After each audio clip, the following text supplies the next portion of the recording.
बुणा धान अर्थात डीएसआर हेउछि धान चाषर एक सहज प्रणाली जेउथिरे चारा रोपणर आवश्यकता होई नथाय। एही भिडियो रे आमे बुणा धान रे घास परिचालना किपरि करिवे ताहा संपर्क रे जानिबा। बुणा धान रे घास नियंत्रण गुरुत्वपूर्ण अटे। केतेक समय रे एही कार्य करिबारे असुविधा देखा देइथाय। जदि आपण सठिक समय रे सठिक पदक्षेप ग्रहण करंती तेबे केवल घास नियंत्रण सहज हेबो नहीं बरं फसल उत्पादन मात्रा मध्य वृद्धि पाइबो। आसंतु एबे आमे घास नियंत्रणर तीनोटी मुख्य प्रणाली संपर्क रे जानिबा। प्रथमटी कल्चरल अर्थात सांस्कृतिक प्रणाली, द्वितीयटी केमिकल अर्थात रासायनिक प्रणाली एवं तृतीयटी हस्तचालित किंबा यांत्रिक प्रणाली अर्थात हाथ किंबा मेसिन द्वारा। सांस्कृतिक प्रणाली खेत प्रस्तुत करिबा पूर्वरु स्टेल सीड बेड भली कौशल ग्रहण करंतु। एही प्रणाली रे बिहन बुणिबा पूर्वरु बढ़ितिबा घास को संपूर्ण भावरे नष्ट करा जाय थाए एवं परे घास मंजी गजा हेबा मात्रा मध्य ह्रास पाई थाए। एही कौशल संबंध रे संपूर्ण भावरे जानिबा पई बुणा धान रे खेत प्रस्तुति संक्रांतीय वीडियो देखंतु। केमिकल अर्थात रासायनिक प्रणाली एही प्रणाली रे आमे सठिक परिमाण रे एवं सठिक समय रे तृणनाशक सिंचन करिथाउ। प्री एमरजेंस तृणनाशक जेपरि कि सेफेनर सहित प्रेटिलाक्लोर किंबा ऑक्साडियाजिल तृणनाशक को घास मंजी गजा हेबा पूर्वरु व्यवहार करा जाय थाए। बतर बुणा रे बिहन बुणिबार तुरंत परे एवं सुखिला बुणा रे वर्षा परे किंबा जलसेचनर 3 दिन मध्य रे जेतेबेले सहजरे खेतरे प्रवेश करा जाय परिबो एही प्री एमरजेंस तृणनाशक सिंचन करंतु। एहा प्रारंभिक भावरे घास को भल भावरे नियंत्रण करिथाय। पोस्ट एमरजेंस तृणनाशक जेपरि कि बिस्पाइरिबैक सोडियम एवं पाइराजोसल फ्यूरन इथाइल भली तृणनाशक को टांकी रे मिश्रण करी सिंचन कले घास, मुथा घास एवं चौड़ा पत्रवाला घास को बहुल संख्या रे प्रभावशाली भावरे नियंत्रण करा जाय पारिबो। एहाकू धान बुणिबार 15 रु 25 दिन परे अथवा जेतेबेले घासर 2 रु 4 पत्र विकसित होइताए सेतेबेले सिंचन करिबा आवश्यक।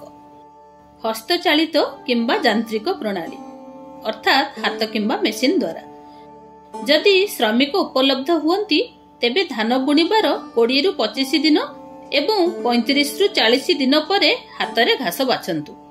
जदि हातरे घास बाछिबा संभव न हुए तेबे कोनो बीडर किंबा पावर बीडर व्यवहार करी घास बाछंतु। बड़ क्षेत्रे ट्रैक्टर चालित घास बछा मेसिन मध्य उपयोगी अटे।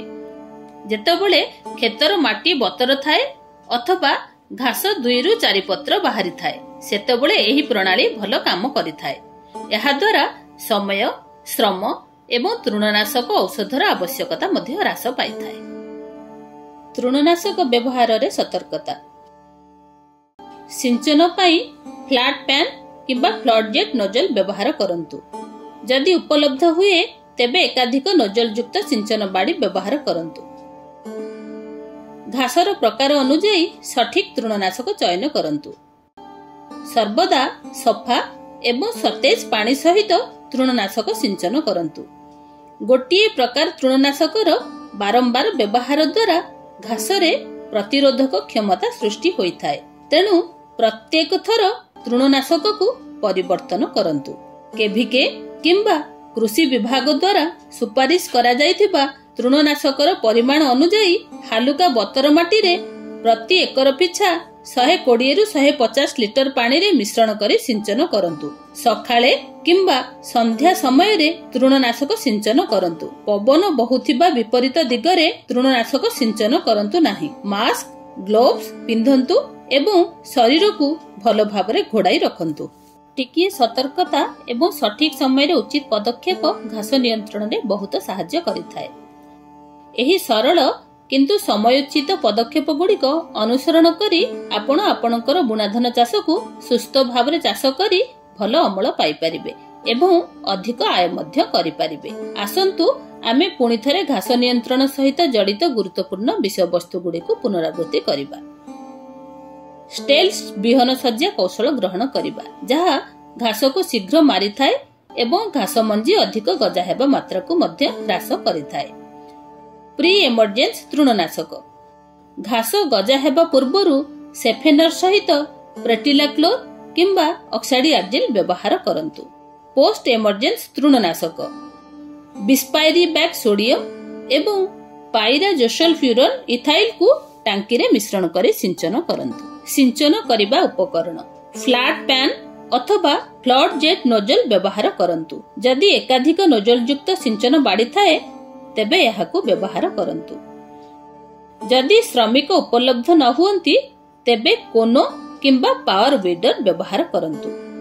ଯଦି ଆପଣଙ୍କର କୌଣସି ପ୍ରଶ୍ନ ଥାଏ ଅଥବା ଅଧିକ ଜାଣିବାକୁ ଚାହୁଁଥାନ୍ତି ତେବେ ଆପଣଙ୍କ ନିକଟସ୍ଥ କୃଷି ବିଜ୍ଞାନ କେନ୍ଦ୍ର କୃଷି ବିଭାଗ କିମ୍ବା କୃଷି ସହାୟକ କେନ୍ଦ୍ର ସହିତ ଯୋଗାଯୋଗ କରନ୍ତୁ।